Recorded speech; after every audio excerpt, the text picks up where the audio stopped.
And welcome back. Kill the Cat Radio, Sharp Teeth, episode 12. Can you believe that? I say that every time, and every time I mean it. Episode 12. That's a lot of minutes chalked into one thing. Pretty cool, pretty cool. As you can see, nothing has really changed around here. Okay, we've got the guitar over here. It's rocking over here. It's a Dan Electro. People have been asking about what that is. It's a Dan Electro. It's $12 from Kmart back in the 90s. Pretty cool. We got our statue over here. Of course, I don't know what the statue's about. And we've got our little book here by Henry Miller. Stand Still Like a Hummingbird. Henry Miller wrote a lot of interesting books. He's kind of a controversial figure. Amazing writer. Please pick him up. Stand Still Like a Hummingbird is a great little collection of essays. Really fun stuff. Got the 90s clipboard here, and we are ready to kick into it. Greetings, everyone, and I hope everyone is having a wonderful spring weekend. This is Friday. As promised, we are releasing episode 12. I just want to go ahead and say thank you to the 47 subscribers to this channel. If you are watching this and enjoy what you are listening to, then please subscribe down below. Just go ahead and hit the subscribe button and let your friends know it does not take any money out of your wallet. There's no commercialism going on here. It simply just says, hey, you like what we're doing here, so hit the subscribe button. That'd be great. What else do we have here?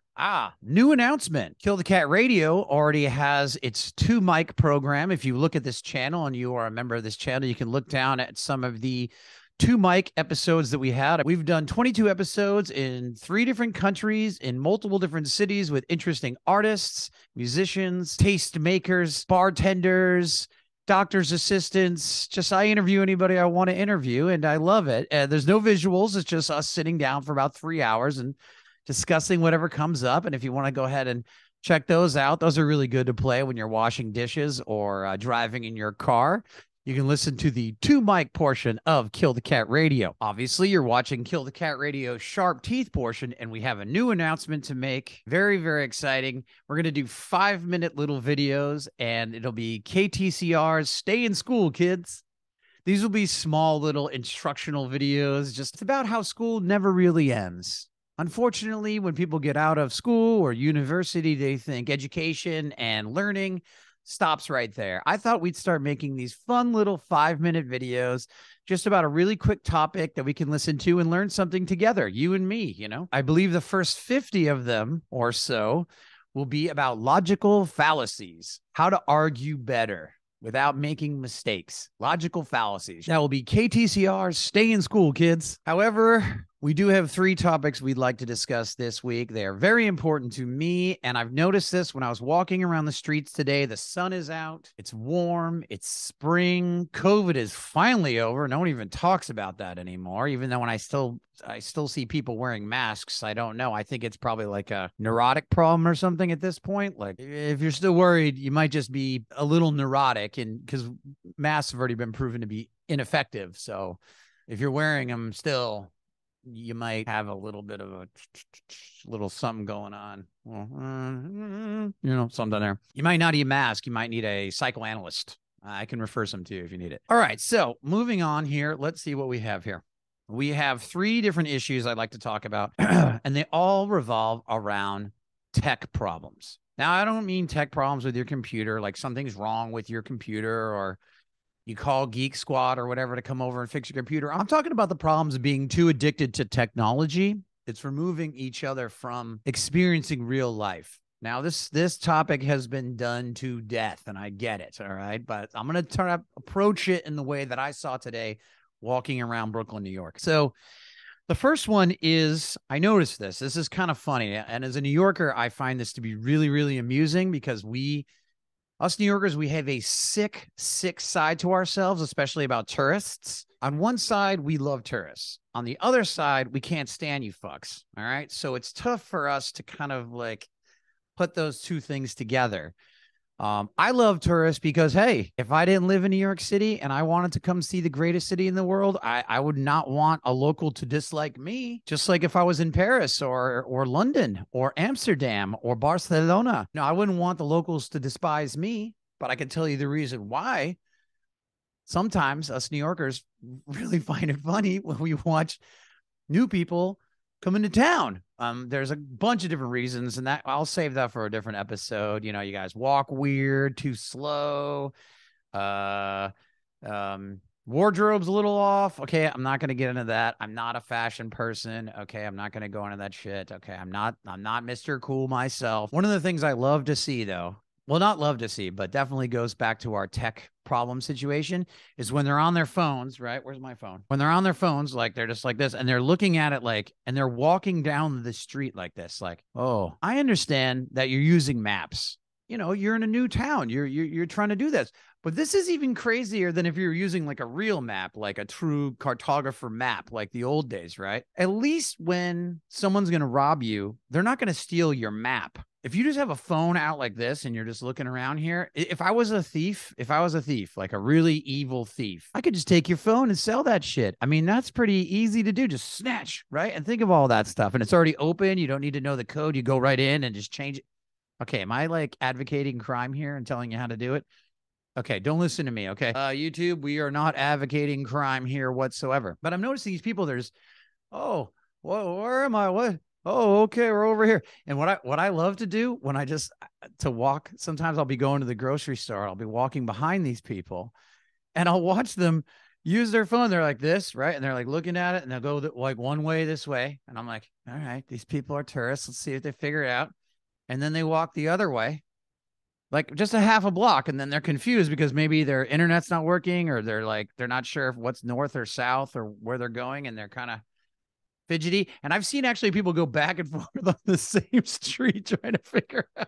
And yes, okay, I will admit that is an evil part of New Yorkers. We love seeing people lost. It's kind of funny. But here's the sad part. What people should be doing is what they did in the old days. You ask for directions. There's a human contact there.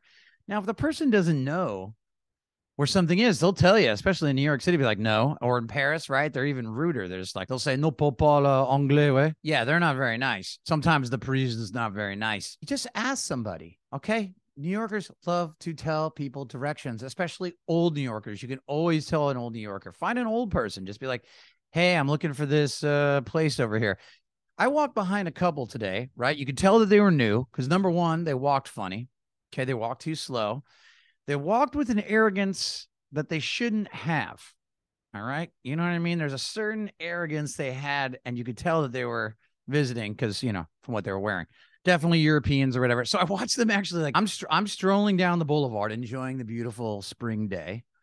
I'm strolling, and these people are like, you know, like right behind me in a weird way. If you were on a freeway and you're tailgating somebody, these people are tailgating me when I'm walking. So I step aside like I always do, let them go about their business, you know, because I got enough stress in my life. I don't need these people to fuck it up. So, and then I watch them stop right in front of me, again, blocking traffic. Now I got to stop again. They turn around, go back down the other street, cross the block, go up a block. Now I'm still moseying along here.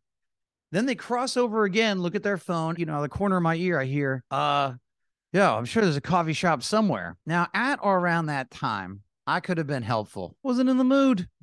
I didn't care, you know? I mean, I definitely look like I lived here, but that arrogance is what I'm telling you about. That whole, like, we know what's going on. We have our phone. We're separated from society. We can just use our maps. We don't have to communicate with any human beings.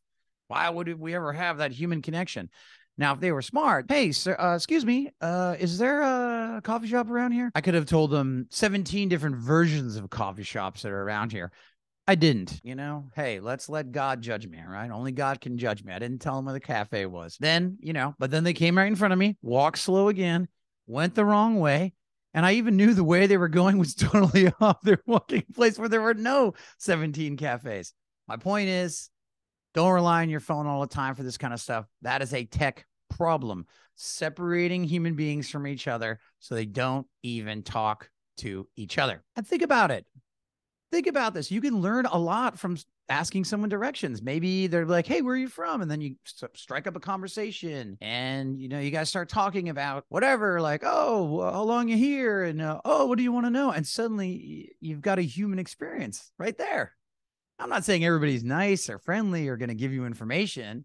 I even know some New Yorkers who give false information. Now, you know who you are. Don't do that. But that's what I'm trying to tell you here. You're losing out on the human experience by sitting here, and you look Absolutely insane. You're just fodder for comedy for me in my head and everyone else. So take that point to heart. Okay, number 2 about tech problems, right? Tech problems. Okay, now I want everybody to chill out really quick. Take your Valium, take your Xanax. Everybody just cool down because this topic is going to make everybody all triggered. All right, ready? You guys ready? Promise you're ready? You promise you're not going to freak out? You're not going to have a little moment about what I have to say next?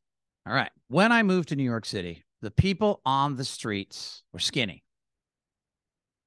I'll wait. Go ahead. Get mad. You already know where I'm going with this. Especially in the East Village, Lower East Side, Williamsburg area. We're talking 2004. I'm not saying that they were skinny, svelte model types. I'm not saying everybody was in shape. I'm not saying everyone was a rock star or heroin chic or whatever. But they were in shape. I mean, to a certain degree, they were in shape, right? I mean, try to imagine New York City. Up and down the staircases, constantly to the subway. Always walking around, taking the subway, moving to different areas, running over here, running over there. There was constantly this flush, this excitement, this rush. So even if you were a little bit bigger boned and a little heavier set, you know, you were sharp, you know, you were tight, you know, you were ready to fight. You know what I mean? Like, you didn't know if you were going to get robbed. You didn't know if you were going to fuck that night. You didn't know if you were going to meet the love of your life. You didn't know if there was a subway breakdown, you're going to have to end up taking the crosstown of this thing, going up and going down. You didn't know. But you were in a constant state of this sort of tightness, you know? So even, I'm not talking about, when I say skinny, I'm not talking about the way you look. There's always voluptuous people. Times, friend, have changed. And I blame the phone. You don't believe me? I'll give you 2 examples. Number 1, Uber. Yes, we always had cabs in New York City. Yes, we always had yellow taxis. Then we had the green taxis, and then the green taxis had to fight the yellow taxis, etc., etc., etc.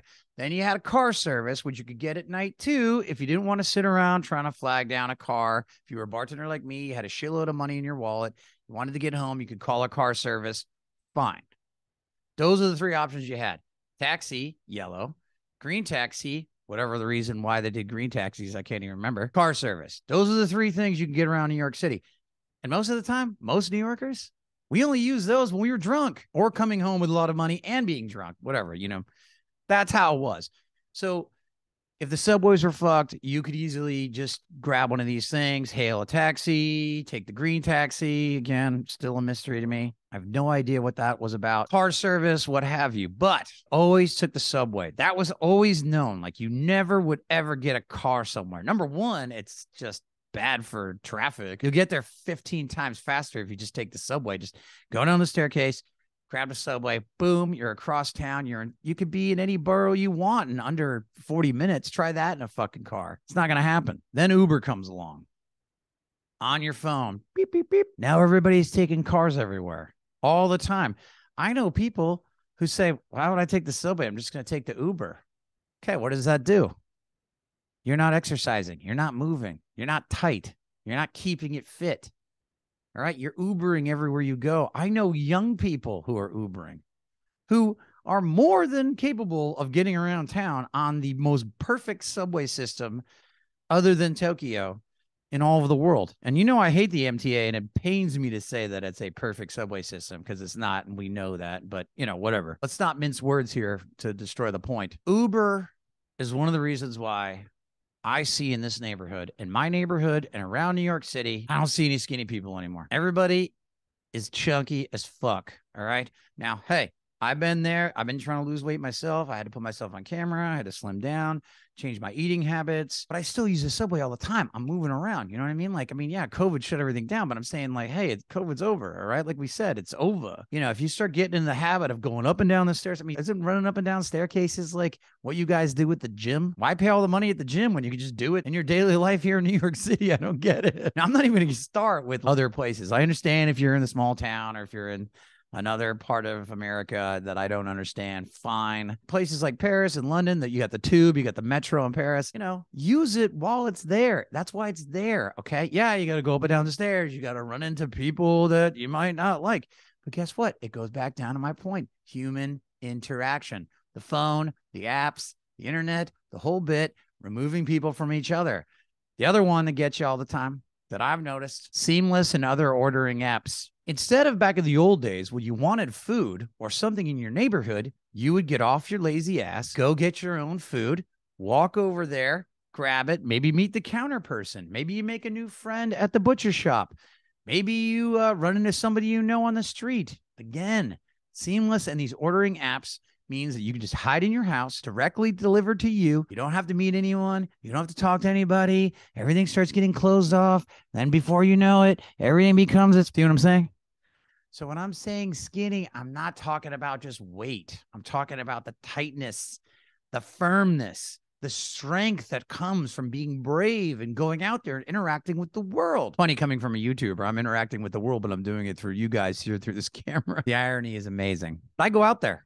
I walk around everywhere. I walk miles and miles and miles every day just to do it, just to walk around. Who knows you're going to run into? I had a great conversation with my 99-cent store guy today. I didn't have to. I could have just ordered everything on Amazon and just said, screw it. You know what I mean? I'm just going to get my strange items from the internet, you know? But no, I went in there and there was a beautiful little cat there at the 99-cent store. Beautiful little black cat. She followed me all through the store. It was so cute. All I did was pet her a little bit and she just sort of, I was looking around. I was like looking at bath towels and bath mats and shower curtain stuff. And here was this little kitty just following me, right?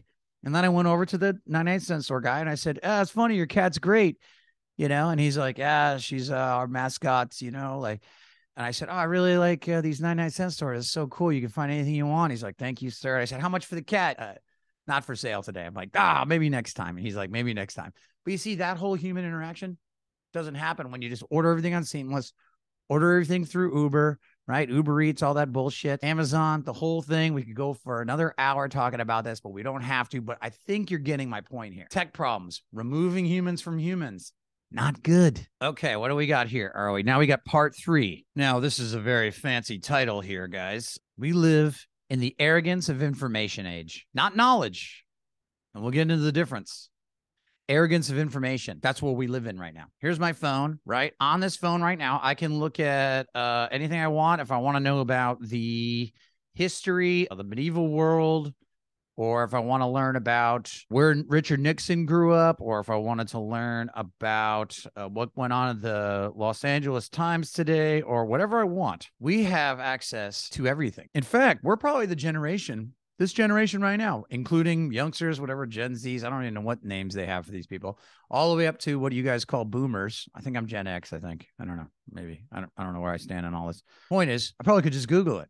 There's so much information available at our fingertips every day, all the time, at our disposal, and yet we have no knowledge. And so the phone and that tech problem that I'm talking about, we know we can just figure it out if we go along on it. So a lot of my friends who are my age and older, and even some more of the enlightened youngsters, you know, we'll like ask each other questions and we refuse to look it up. We're like, no, let's use our minds. We could do this together. Let's figure out who can figure it out first. Let's use the noggin here. Let's use this little brain power here. I mean, remember the days when you used to have to memorize phone numbers? I used to have 20 different numbers in my head. Now I can't even remember my own number sometimes. It's probably just all the drugs. But this is my point. It's the arrogance of information. So the fact that we have so much information, a lot of times we rely on the phone to supply us with this information instead of going out and learning the information, like putting the information right into our head. Just put it in there, study, repeat, study, repeat. Now it sounds like a lot of work, but it's not. The brain is a muscle. You have to work it. You know, that's how you get there. And I think I've talked about this in previous episodes, but you know, we have the arrogance of information to think we know everything that could go on. And if we don't know it, we can just Google it. We can just look it up. Knowledge is something so precious. It's something that we can put in our minds, and it actually helps our true inner being. I swear to God on this. It helps us become more sociable. It helps us become more amicable. It helps us to become more understanding. It creates pathos in us for other people. The more we understand history, the more we understand our own civilizations. It's harder to judge anyone if you understand the truth of knowledge. If I didn't understand French history, for instance, and I went to France, it would be a worse vacation for me because I would have less of enjoyment of seeing why these buildings are important or why this street was important. If people come to America and all they think about New York is Biggie Smalls, which I love. I mean, I was raised by Biggie Smalls. I love that guy. And that's all you think Brooklyn is? And that's all you know about Brooklyn? You're going to have a less enjoyable time without that knowledge of history, of what went down here in this town, like what happened here and what made New York what it is. It's really sad, kind of, because people, it's not that I'm judging anyone for not trying to go out and try to learn about interesting things. I'm not judging you for that. That's not a thing I do. It makes me feel bad for people because they're going to miss out on so many little juicy details of history and people and why the world is what it is today. Like that couple earlier that I was talking about the coffee shop. Those people should have already looked at maps, the maps on the phones, right? Remember that all important phone, figured out what kind of coffee shop they want and then go to it and then walk the proper path or ask somebody, right? So it's really just about the arrogance of information, and the arrogance of information. The arrogant part is that we don't need to know it because we could just figure it out on our phones. Ladies and gentlemen, there might come a day when the power's all turned off. Phone's dead. Nobody's going to help you. Where are your social skills then? Where are your social skills when it all comes crashing down? Are you prepared for that? How good are you going to be when you don't have charm or social niceties or politeness or manners? Where are you going to be then? Do you think anyone's going to want to be around you if you don't have these certain skill sets? Do you think anyone's going to care about where you shop? You think anyone's going to care about Etsy? Think anyone's going to care about Amazon? You think anyone's going to give one flipping F about your perfectly constructed internet, phone, tech universe? No. And where will you be then? Let's move on to Creep of the Week. Okay, well, this kind of pisses me off a little bit. This really gets me going here. Oh man. I do that every time. Someone mentioned also in the comments, they said, you always groan when you come to Creep of the Week. It's true, I do. I groan because Creep of the Week, as I said, is never a person, place, or thing. It could be an idea, but it really does. It hurts me. Like if you added up all the Creeps of the Week from the last 11 episodes, every one of those hurt me personally. It hurts me. It makes me, I'm usually a pretty positive guy. It makes me want to weep, So I try to laugh about it, Creep of the Week. Oh, it rhymes. How fun. No, Creeps of the Week. This stuff. Oh, feel that breath. I'm just gonna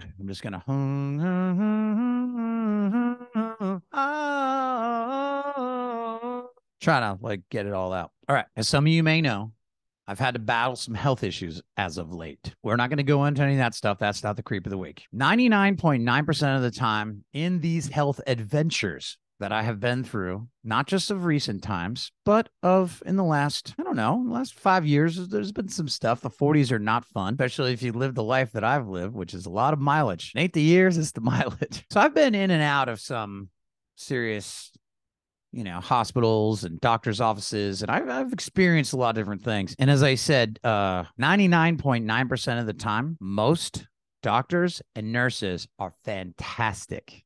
I am lucky. I don't know if it's just because I live in New York, but I can tell you right now that 99.9999% of the time, the doctors and nurses have been fantastic, professional, helpful. They'll call you back. They'll always respond to you. It's been great. And all they're trying to do is save your life. So if you have the unfortunate time to need all of these doctors, it is good to know that the people who go into the healthcare profession really care about it. They go to school. That's why they get paid so good, because, they're going to save your butt, when you're in trouble. However, Creep of the Week, hospital receptionists, doctor's office receptionists, front desk workers, 80% of the time are total and absolute idiots. Now, if you work in this field, I apologize if you are one of the good ones.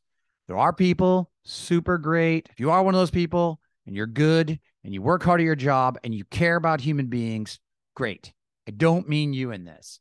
I'm talking to the 80% of you. You know who you are. You hate your job. You don't even know why you do your job. I've researched the education levels you need to do your job. It ain't much. The biggest beef I have with these receptionists and front of house doctor's office people, they treat the sick person horribly. Number one, they're rude. Now, a person who walks into a doctor's office probably isn't doing that good. They're probably kind of fucked. You know, like I've had cancer and I've been like, on chemotherapy and radiation, not even knowing where I'm going.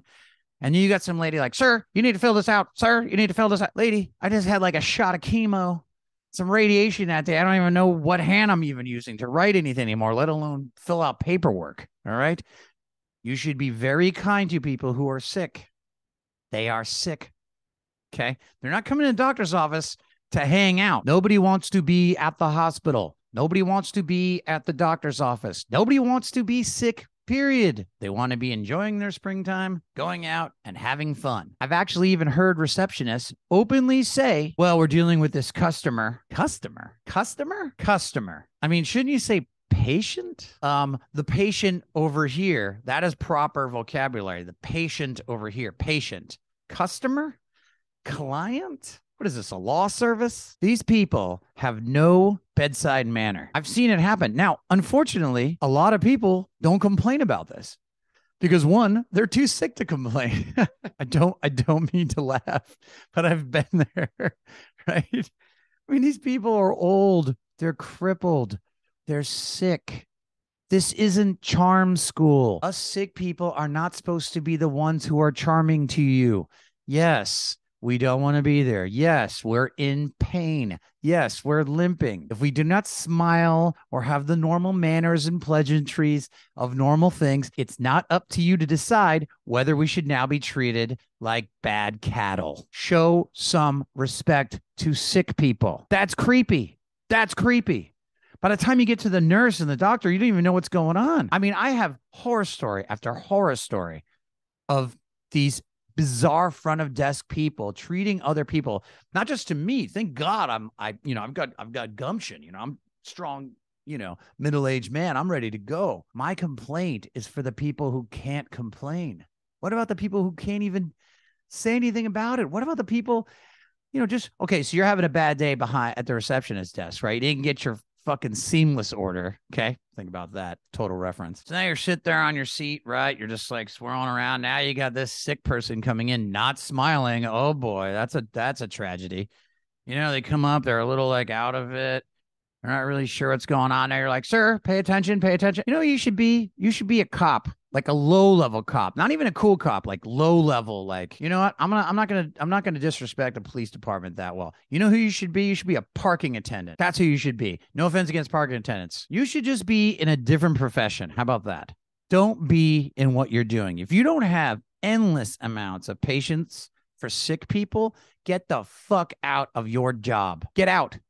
And I'm telling you this because I worry about sick people. I care about sick people. And as I said, the nurses and the doctors, they are trained for this stuff. But these days, anybody who's front of house, receptionist, staff, I just ran into this the other day. Horrific. They treat you horribly if you don't act properly. Act properly? You could be on death's door. What are you supposed to be, smiling on the way to death? You think people want to die like in their stupid fucking offices? Like, no, that's bullshit. Because one day, and it's going to come. It'll be here.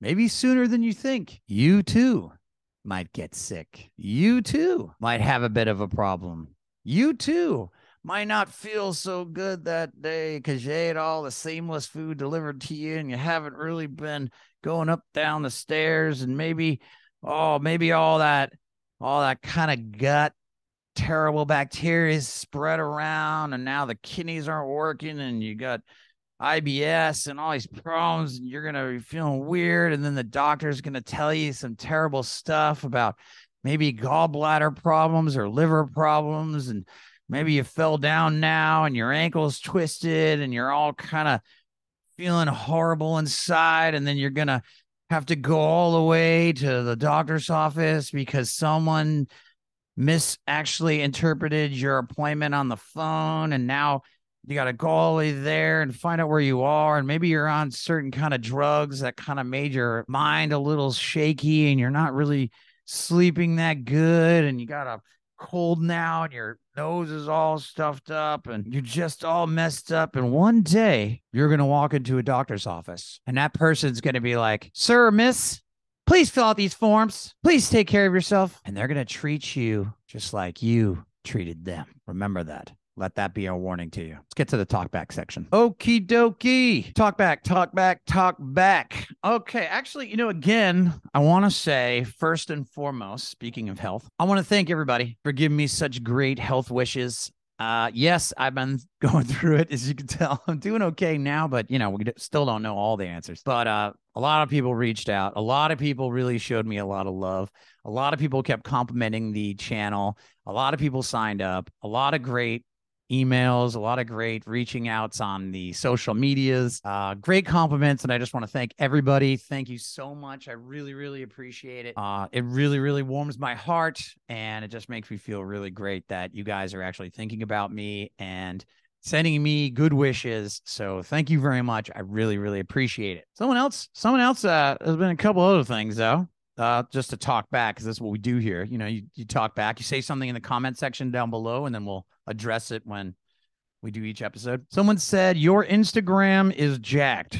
Instagram. Yeah, I've been trying to put more things out on the Instagram, just like these live videos. And then I still get these kind of insults, not insults, but I guess critiques saying that it's not as organized or it doesn't look as good or there's, these it's sort of just is not insulting the show, but just sort of kind of just saying things need to be tightened up or this and that. I mean, my question to you is like, do you want to do the job? I mean, like, you want me to hire you? I mean, are you any good at your job? I mean, have you done stuff like this before? I mean, what do you want me to do? I mean, I don't have a social media expert here. I'm the social media expert, and that's not saying much. What do you want me to do? I mean, have you seen the first couple episodes? I mean, they were pretty shoddy, but I'm making this look pretty cool. I mean, we got the hat on the wall now. That's kind of fun. That's my Henry Miller hat, in honor of the book over here, which you guys should definitely check out. We're still here in the orange room while it lasts. And if it doesn't, we'll just go somewhere else. It's fine. It makes no difference to me. I could make this setup happen anywhere we want. I can adjust the lighting. I figured everything out. But yeah, go back. You can critique the episode all you want. That's fine. And if you want to, just put it in the talkback section. My question to you is, what would you do differently? I mean, I started with nothing and I still have nothing, and we're doing pretty good. We're getting a lot of views.